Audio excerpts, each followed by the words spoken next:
우리 의원님들이 많이 오시니까 힘이 나네. 부자 같아 진짜.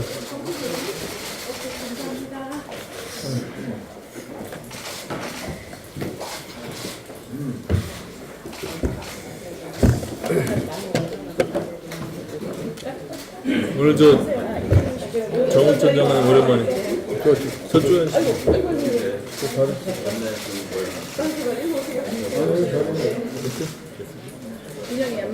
자, 자리를 정돈해 주시기 바랍니다.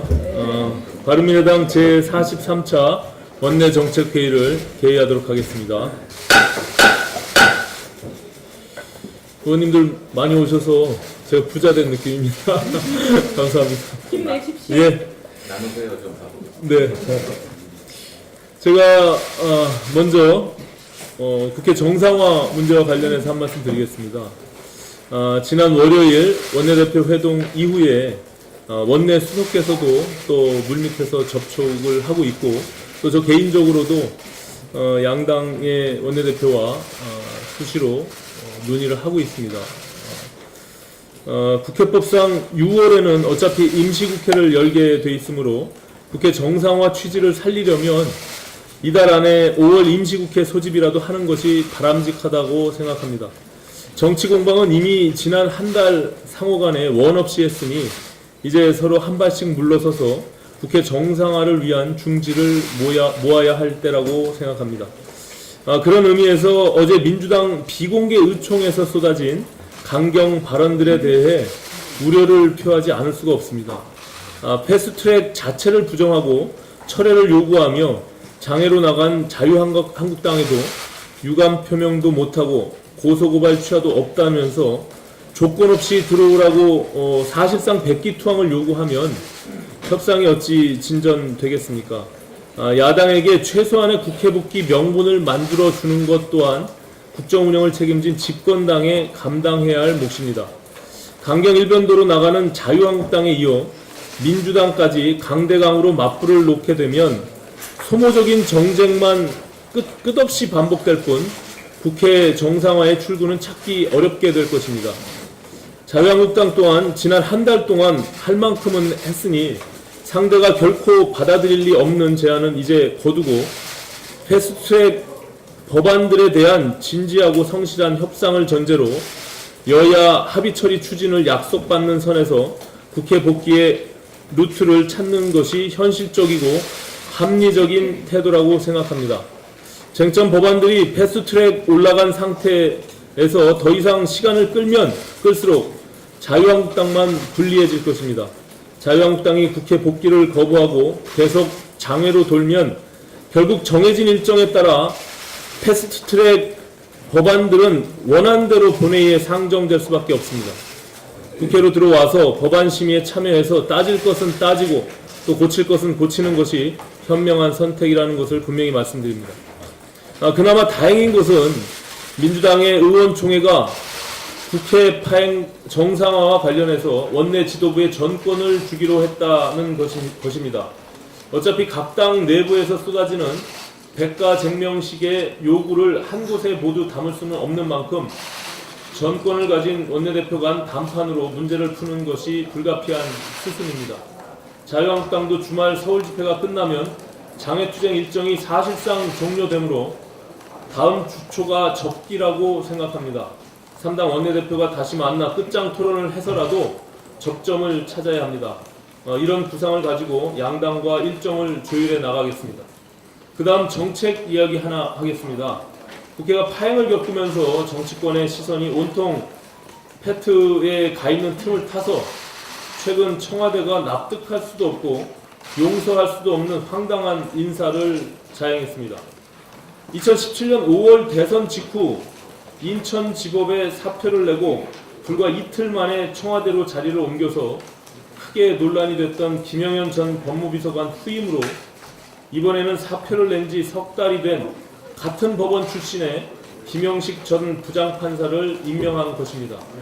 청와대 법무비서관은 대법원, 헌법재판소 등 사법부와 청와대 사이의 소통 창구로서 양승태 전 대법관의 사법농단 사건의 중심에도 바로 판사 출신 청와대 법무비서관들이 있었습니다. 그렇기 때문에 현직 판사가 법복을 벗자마자 청와대로 들어가면 권법 유착과 사법 통제의 우려가 있어서 그간 논란이 있어왔던 것입니다. 검사들은 현직에 있을 때에는 청와대 파견이 금지되고 퇴임 후 1년이 경과돼야 청와대에서 일할 수 있도록 저희 국회가 법을 개정했습니다. 그러나 판사들은 그렇지가 않습니다. 그래서 지금 국회에는 양승태 사법농단 사건을 교훈 삼아 판사들도 검사처럼 퇴직 후 바로 청와대로 갈 수 없도록 유예기간을 두는 바로 제가 대표 발의한 법원조직법 개정안이 발의되어 있습니다. 또 다른 여러 의원님들도 비슷한 법안들을 발의해 놓았습니다. 그런데 입만 열면 사법개혁과 사법부 독립을 부르짖는 문재인 정부가 어찌 현직 그리고 3개월 전직 부장판사를 법무비서관에 앉힐 수가 있습니까? 이것이야말로 내로남불이고 국회 무시입니다. 지금 일선 법원판사들까지 나서서 이번 인사를 비판하고 있습니다. 청와대는 김영식 법무비서관 임명을 지금이라도 철회할 것을 강력히 촉구합니다.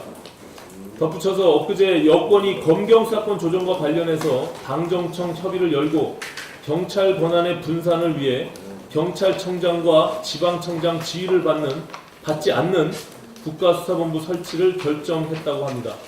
얼핏 들으면 그럴싸하지만 자칫 잘못하면 청와대 지휘를 받는 괴물 수사기관이 탄생할 수도 있는 문제라 우리가 심각하게 이 사안을 들여다봐야 합니다. 검찰개혁과 경찰개혁의 핵심은 정치 권력으로부터의 독립성과 중립성 확보입니다. 경찰 권한의 분산도 좋지만 그 핑계로 경찰청장 지휘를 안 받고 청와대 지휘를 받는 수사본부가 등장한다면 이것 또한 돌이킬 수 없는 재앙이 될 수 있습니다.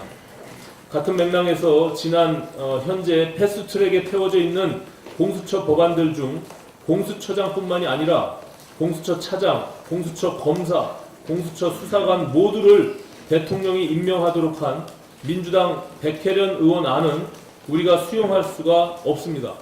백 의원 안대로라면 야당의 비토권을 행사해서 공수처장을 중립적 인사로 세운다 해도 청와대가 임명한 검사들이 얼마든지 공수처장을 허수아비로 만들고 청와대와 직거래를 주고받을 수 있는 심각한 문제가 발생할 수 있습니다. 따라서 차장 이하 검사와 수사관들은 인사위원회를 거쳐서 공수처장이 직접 임명하도록 한 우리 당의 권은희 의원 안이 반드시 관철돼야 하고 관련 현안들의 소관 상임위인 법사위, 행안위 그리고 사개특위 위원들께서 이 문제들에 대해 꼼꼼히 짚어주실 것을 당부드리겠습니다. 고맙습니다. 네, 정책위 의장 최일배입니다. 의정부에서 일가족을 죽음으로 몰아놓은 가장 큰 원인이 가계부채임이 확인되었습니다.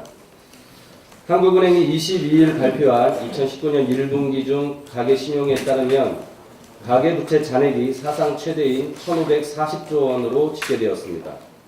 전년 동기 대비 71조 8천억 원, 4.9%가 늘어난 수치입니다. 정부의 대출 규제 정책으로 가계부채 증가세가 둔화되긴 했지만 여전히 가계 소득에 대비해서는 가계부채가 빠르게 증가하는 추세입니다. 한국의 1분기 경제 성장률도 전기 대비 마이너스 0.4%로 경제협력개발기구 회원국 가운데 꼴찌로 집계된 바 있습니다. 또한 OECD와 KDI는 한국 경제 성장률을 2.4%로 낮췄습니다.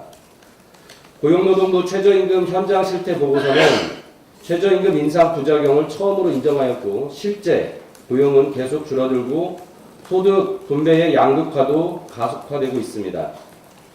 문재인 정부는 현실을 똑바로 인식해야 합니다. 그리고 세금을 통한 경기 부양만이 해법이 아닙니다. 근본적으로 한국 경제의 구조 개혁이 필요합니다. 재벌 개혁, 노동 개혁, 규제 개혁, 공공 개혁 등 근본적인 구조 개혁이 되지 않는다면 부양 효과는 없고 국가 부채만 늘어날 것이고 성장을 한들 양극화는 심화될 것입니다.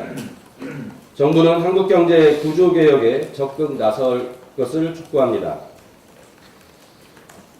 최근 감사원에서 직업 능력 개발 사업 추진 실태 감사 보고서를 발표하였는데 일자리 사업 예산의 취업률 뻥튀기, 불법 집행, 부정수급 등이 드러났습니다.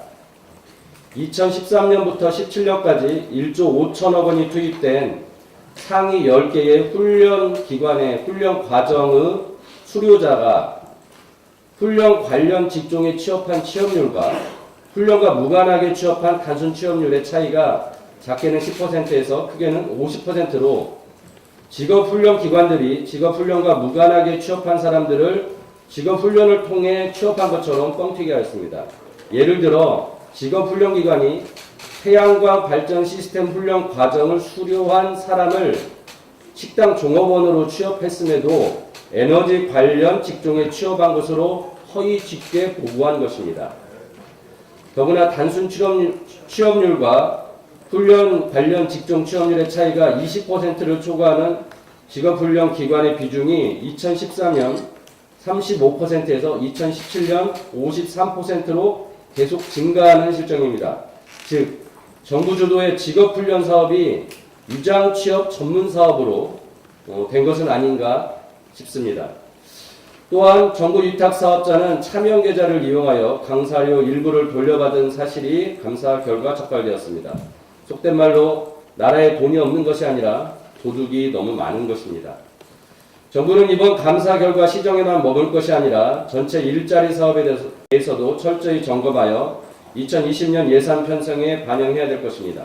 바른미래당은 낭비성 사업, 중복 사업, 성과가 낮은 사업을 폐기하고 예산을 삭감하는 진짜 지출 구조 조정과 정부의 강도 높은 재정 개혁을 요구한 바 있습니다. 정부는 무턱대고 추경 예산을 편성하여 국회 통과를 요구하기 전에 곳곳에서 새고 있는 나라 국간을 철저히 점검해야 될 것입니다. 마지막으로 짧게 하나 더 말씀드리겠습니다. 지난 15일 인천 축구클럽 차량이 신호를 위반하여 어린이 2명이 목숨을 잃는 안타까운 사고가 있었습니다. 안전벨트 미착용, 마주보기 좌석 앉기같이 기본이 지켜지지 않은 것이 주된 원인으로 추정됩니다. 성인 보호자가 동승해 안전벨트 착용 등 안전확인 의무를 부여한 일명 세리미법 도로교통법 개정안이 2017년 시행되었습니다. 하지만 이번 사고는 축구클럽 차량은 통합 차량이 아니라는 이유로 성인 보호자 동승 의무 대상이 되지 않았습니다. 미처 법안에서 다루지 못한 사각지대 때문에 우리 어린이들의 안전이 위협받은 것입니다. 바른미래당 김수민 의원님이 발의한 학원법 개정안은 스포츠클럽 등을 학원으로 규정하여 사각지대를 해소하고자 하는 내용을 담고 있습니다. 제2, 제3회 축구클럽 사고가 발생하지 않도록 바른미래당은 우리 어린이들 안전에 만전을 기하도록 하겠습니다. 이상입니다. 그거 하세요. 드릴게요. 네. 정부가 2019년도 추경을 추진하면서 약 9조 원 규모의 추경이 필요하다는 IMF의 보고서를 전가의 보도처럼 활용을 했습니다. 소득주도 성장을 하겠다면서 2017년에 11조 2천억, 2018년에 3조 8천억의 추경을 편성을 했지만 일자리만 사라지고 경제가 위기로 치달으니까 면목이 없어서인지 국제기구의 권위를 들린 것입니다. 정부는 지난 21일에 OECD가 발표한 경제 전망 보고서에 올해 우리나라 경제 성장률을 2.6%에서 2.4%로 하향 조정했다면서 경제 정책 실패에도 반성을 하기는커녕 OECD 자료를 추경의 필요성을 강조하기 위한 도구로 이용을 했습니다. 같은 날 민주당 이해찬 대표도 IMF와 OECD의 보고서를 언급하면서 올해 확장 정책을 써서 예산을 편성하면 내년에는 성장세가 회복될 것이라는 발언을 하기도 했습니다. 모르는 사람이 들으면 그동안 추경 한 번 안 하고 긴축 재정을 해서 문제가 온 것처럼 오해하기 딱 좋은 발언입니다. 이는 정부가 소득주도 성장의 책임을 은폐하고 문제의 본질을 왜곡하는 전형적인 언론 플레이라고 볼 수 있습니다. 그런데 문재인 정부 출범 이후에 해마다 추경을 했고 올해는 469조 6천억 원에 달하는 슈퍼 예산을 편성을 했습니다. 더욱이 기재부가 OECD 보고서를 번역하면서 정부의 최저임금 인상이 일자리를 감소시켰다는 내용을 통째로 드러냈다는 사실이 어제 언론 보도를 통해서 밝혀졌습니다. 경기 침체를 극복하기 위해서 재정 지출을 확대해야 한다는 내용만 취사 선택해서 번역했을 뿐 제조업 분야의 구조조정과 두 자릿수의 최저임금 인상이 일자리 창출을 더디게 하고 있다는 OECD 보고서의 한국 관련 파트 첫 문단의 내용은 제외된 것입니다. OECD 보고서는 2018년에서 2019년 사이에 29%에 달하는 최저임금 인상이 취업을 어렵게 했다고 직접 지적하기까지 했는데 기재부의 번역본에서는 이와 관련된 내용을 전혀 찾아볼 수 없었습니다. 소득주도 성장이 효과가 없자 통계 자료를 주무르는 통계주도 성장으로 가더니 이제는 번역 내용까지 입맛대로 선택하는 번역주도 성장을 하겠다는 것입니까? IMF와 OECD의 보고서를 들먹이며 추경을 하려면 정부가 IMF와 OECD가 지적하는 소득주도 성장부터 철회를 하고 추진을 해야 할 것입니다. 한 가지만 더 하겠습니다. 한수원이 안전한 원전 운영에 총력을 기울여야 할 것입니다.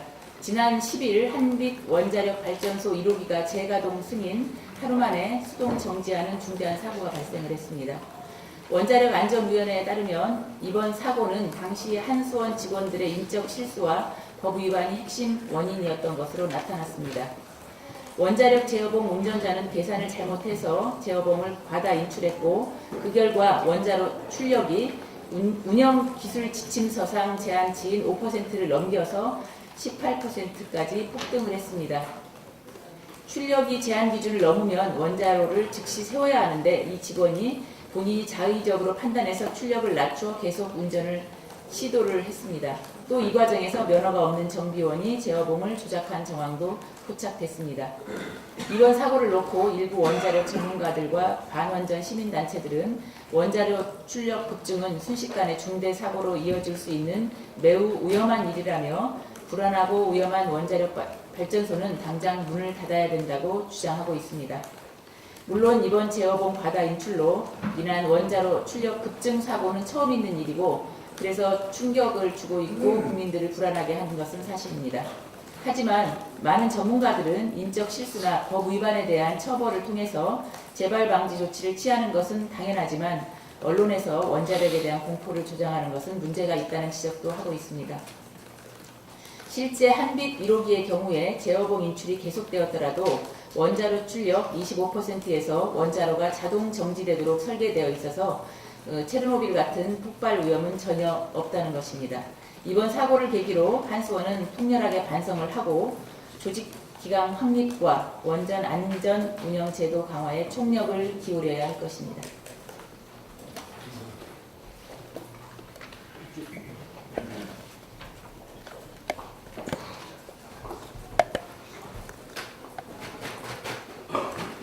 김상환 의원님께서 말씀하셨지만 한빛 1호기 수동 정지에 대한 것을 저도 말씀드리겠습니다. 원자력 안전위원회가 지난 10일 한빛 1호기 수동 정지 상황이 발생할 당시에 한수원에 위법한 사항들을 발표했습니다. 즉각적 가동 중단이 필요한 위급한 상황임에도 불구하고 12시간이나 조치가 이루어지지 않았을 뿐 아니라 면허도 없는 사람이 불법적으로 원전 제어봉을 조작한 사실이 드러났습니다.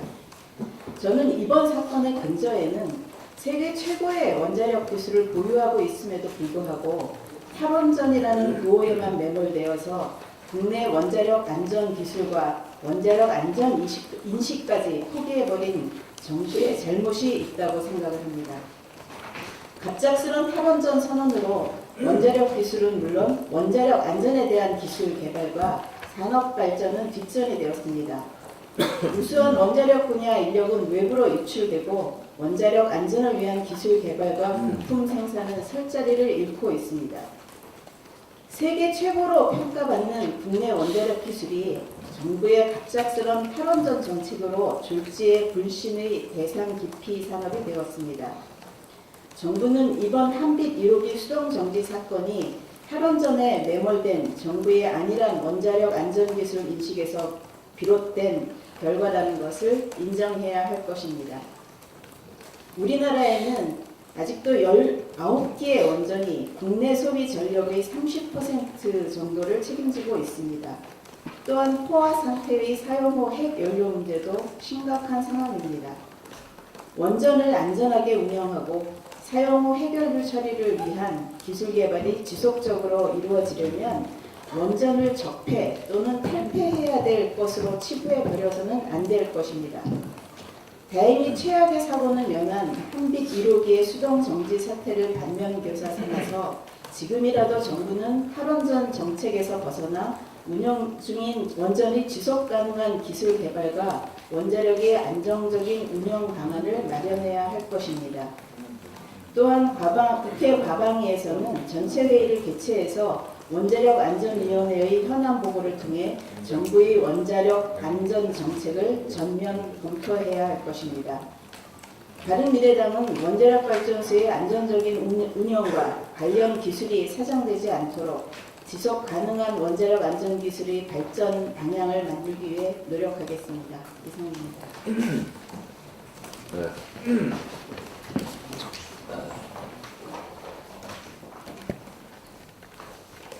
오늘 아침 보도를 보니까 현대중공업 대우조선 노조가 상경 집회를 하면서 우리 경찰관들의 치아를 부러뜨리고 손목을 부러뜨리는 그런 상해를 입혔다는 기사를 봤습니다.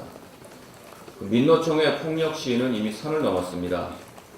나라다운 나라에서 발생할 수 없는 일들이 자꾸 반복해서 발생하고 있습니다. 이건 나라도 아닙니다. 일부 과격한 노조원들이라고 해도 공권력의 훼손 행위는 엄격하게 엄벌에 처해야 됩니다. 국회 당장을 부셔도 괜찮고 기업 임원을 감금하고 폭행해도 아무런 탈이 없고 경찰을 폭행하고 치아 또 손목을 부러뜨려도 문제가 없다면 정말 경찰은 그냥 맞고만 있어야 합니다. 민노총 노조원들도 우리 가족이지만 그 경찰관들도 우리의 소중한 가족이고 우리의 형제 자매며 동생 조카들이라는 것을 알아야 합니다. 제복의 공권력 훼손을 이렇게 반기하는 나라는 후진국입니다. 이에 대해서 행안부 장관과 경찰청장은 책임을 져야 합니다. 이런 식이 계속된다면 전쟁이 나도 군인은 군인대로, 불이 나도 소방관들은 소방관대로, 또 범죄가 발생해도 경찰은 경찰대로 나서지 않는 국민 안전 암흑의 시대가 도래할 것입니다. 두 번째, 이공개가 아니라서 벤처 승인을 하지 못한다라는 규제가 심각한 이 대한민국입니다. 그럼에도 불구하고 오늘은 타다 관련한 문제로 한 말씀 드리겠습니다. 그 문제로 최종구 금융위원장하고 이재용 소카 대표의 다툼이 가관입니다. 제가 볼 땐 도찐 개찐입니다. 4차 산업혁명의 길, 또 공유경제의 길 분명히 열려야 합니다. 그 기반을 막을 수 없습니다. 그런데 이해상충 당사자 간의 갈등을 최소화해야 되는 국가의 제도적 준비는 완벽하게 구비되어야 됩니다. 저도 타다를 타봤습니다. 국민의 편의성 높아진 거 분명히 인정합니다. 하지만 국민의 편의성이 높아졌다고 해서 제도적으로 미비한 부분이 있는데도 괜찮다라고 할 수 없습니다. 또 택시업계 반발도 우리는 들여다볼 필요가 있습니다. 제가 몇 가지 부문에 대해서 얘기를 드리겠습니다. 첫 번째, 타다는 자동차 대여 사업입니다. 개인 단체가 자동차 대여 계약을 체결해서 여러 승객을 탑승시키는 것입니다. 그런데 기존 렌트카는 차고지에서 고객들이 차를 인도하고 또 가져다 돌려주고 합니다. 여객 자동차 운수 사업법을 보면 1인 또는 동일 집단이 기사를 포함한 승합 렌트카를 대여해서 단일 출발지, 단일 목적지로 이동하는 것을 알선하는 렌트카 대여 행위 알선 중개업이라고 했습니다. 그런데 기존의 렌트카처럼 계약하면 차고지에서 차가 출발하는 게 아닙니다. 시내를 돌아다니다가 콜이 오면 승객한테 다가가는 그런 업무 형태를 띠고 있습니다. 이 여객 자동차 운수 사업법 34조 2항을 보면 운전자 알선을 못하게 되어 있는데 시행령에 예외 조항을 둬서 11인승에서 15인승까지의 승합차는 운전자를 고용할 수 있게 되어 있습니다. 그러니까 예외적으로 기사를 알선 받을 수 있는 그런 조항이 되는 겁니다. 근데 승객은 11인 승합차를 임차하고 운전자를 고용하는 그런 순서임에도 불구하고 이게 거꾸로 되어 있는 겁니다. 운전자를 이미 업체가 고용해놓고 승객의 승합차 임차, 이게 순서가 뒤바뀌어 있다. 같은 행위를 하더라도 순서가 뒤바뀜에 따라서 많은 하자점이 발생할 수 있다는 걸 우리가 알아야 됩니다. 임차인의 승객이 자동차 대여 사업자와 대여 계약을 맺으면서 대여료를 지불하는 영업 형태인데, 이게 지금 11인승만 해당이 된다면 왜 승용차에는 운전기사를 고용할 수 없게 되어 있습니까? 당국의 얘기를 들어보면 뭐 외국인이라든지 또 고령자를 위해서 운전자를 고용할 수 있게 해준다는데, 그분들도 그렇게 대형차를 필요로 하지 않고 승용차를 빌려서 여행을 하고 렌트를 할 수 있는 그런 경우들이 많이 있습니다. 앞뒤가 좀 맞지 않는다. 그래서 또한 또 타다 영업할 때 카카오 택시 콜로 습득한 그런 데이터, 빅데이터를 이용해서 타다 택시들이 그 근처에 배회하다가 손님의 콜을 받는다는 그런 내용도 지금 지적이 될 수 있습니다.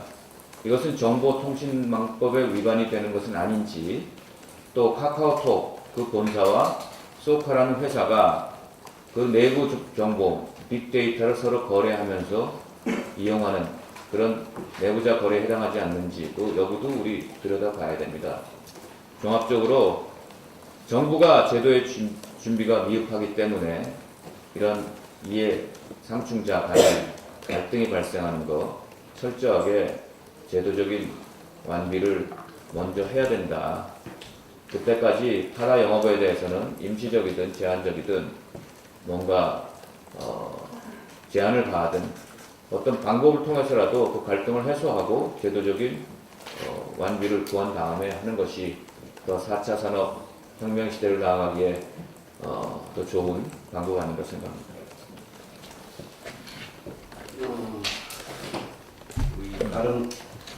우리 바른미래당 오랜만에 제가 나왔습니다. 바른미래당이 최고위가 지금 내용으로 분열로 국민들한테 많은 실망을 주고 있기 때문에 우리 원내대책위가 국민 먹고 사는 문제 해결하는 그러한 우리 민생 실용정당의 가치를 국민들에게 이제는 제대로 보여줄 수 있도록 원내대책회의가 활성화됐으면 좋겠다. 그런 의미에서 제가 나왔습니다. 대표님 좋습니까? 네. 어저께 딱 제가 상임위가 농림해양 상임위였는데 작년 지방선거에 농식품부 장관을 5개월 동안 그 지자체 선거에 내보내느라고 농업을 패싱하고 또 거기 비서관까지 또 몇 개월 동안 그렇게 해서 농업을 완전히 패싱했는데 최근에 와서 그 연장선상입니다. 농산물 목표 가격, 쌀 목표 가격제가 5년마다 법으로 이렇게 가격을 정하게 돼 있는데 지금 5개월째 그냥 가고 있습니다. 그렇게 지금까지 해왔던 직불금이 쌀 중심으로 되어 있기 때문에 직불 좀 개편하겠다 했는데 또 5개월째 그냥 지나고 있습니다. 국회에 보고 해결해라. 그건 아니죠. 정부하고 집권 여당인 민주당이 아무리 그 국회가 공전되고 있지만 내용적으로는 아주 절실하게 해결해야 되는데 안 하고 있습니다. 지금 현장에 가면 그 최저임금이 우리 농업에도 영향을 어떻게 미치냐면 농업의 산업을 이제 농림이 생산해서 산업으로 식품부가 만들어서 바뀌어져 가는 과정에서 결국은 농업이 하나의 산업으로 바뀌는 그게 가장 기본적인 비용이 이제 정부원 비용이고 거기에 최저임금이 바로 연결되는데 그 최저임금 인상이 되니까 그 산업으로 막 출발하는 회사, 농업회사들이 좀 어려워져 가고 있고 거기에 따라서 또 농산물 가격이 올라가는 문재인 정부가 거기까지는 생각을 아예 안 했던 것 같아요. 그래서 이번에는 한 2년 지났으니까 그런 부분까지 포함해서 총체적으로 문제 해결 방법을 개선하고 개발해야 된다. 그런 차원에서 우리 바른미래당이 그런 내용적인 거를 이 원내대책을 통해 가지고 강력하게 해서 이번 6월 임시국회부터 6월 국회부터는 본격적으로 그러한 문제들이 해결될 수 있도록 하는데 했으면 좋겠고 거기에 뒷받침하도록 하겠습니다.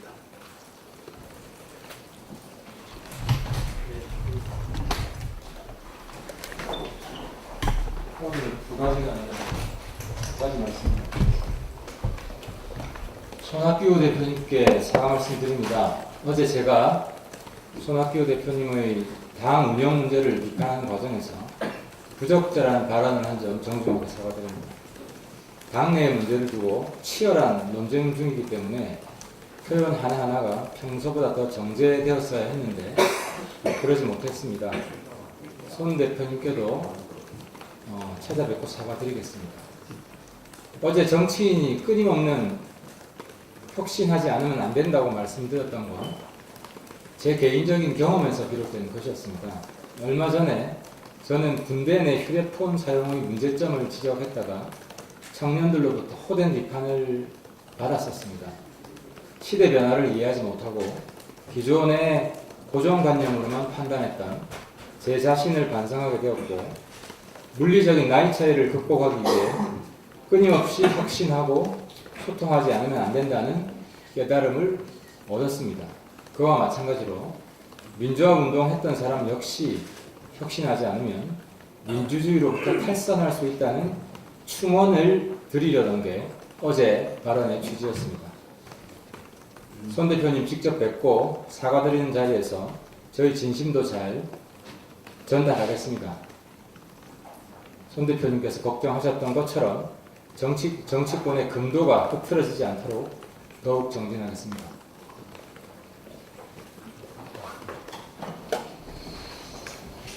지난 21일 날 저희 반에서 국회 정상화를 위한 교섭단체 상담소 공개수석 대표 협상이 있었습니다.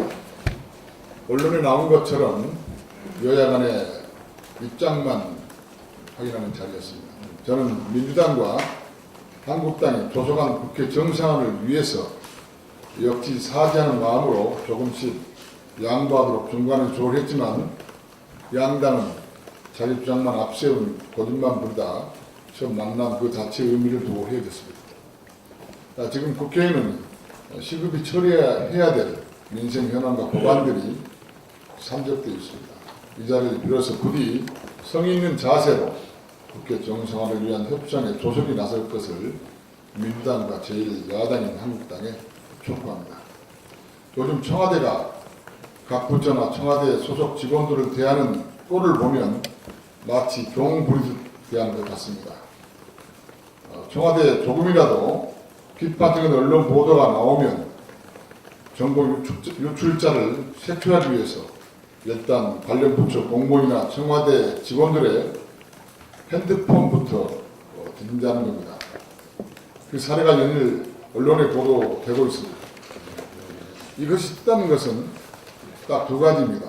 첫째는 청와대가 캥길 일이 그렇게 많다는 것이고, 둘째는 정부 부처나 청와대 직원들에 대한 신뢰도가 땅에 떨어졌다는 증거입니다. 물론 업무상 기밀 보안 유지는 공무원의 기본 복무 수칙입니다. 그러나 청와대 형태는 도를 넘었습니다.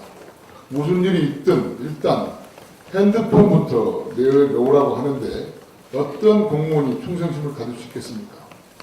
제집 종부리듯 대하는 꼴이 점입가경입니다. 이것이 문재인 대통령이 강조하던 수평적인 직원 문화인지 묻고 싶습니다. 청와대에 경고합니다. 공무원들의 사기가 바닥에 뚫고 있습니다. 떨어지고 있습니다.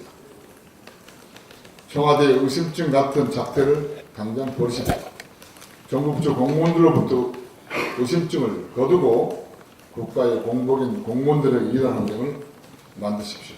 이상입니다. 이윤 위원장님 말씀. 네. 미공개에서 할게요. 이렇게 자리해 주신 것만도 큰 힘이 됩니다. 예, 다른 의원님들 좀 추가 발언 없으면 우리 비공개 때 진행했던 그 전문위원 정책 보고를 비공개로 다시 진행하도록 하겠습니다. 예, 의원 여러분 협조 부탁드립니다.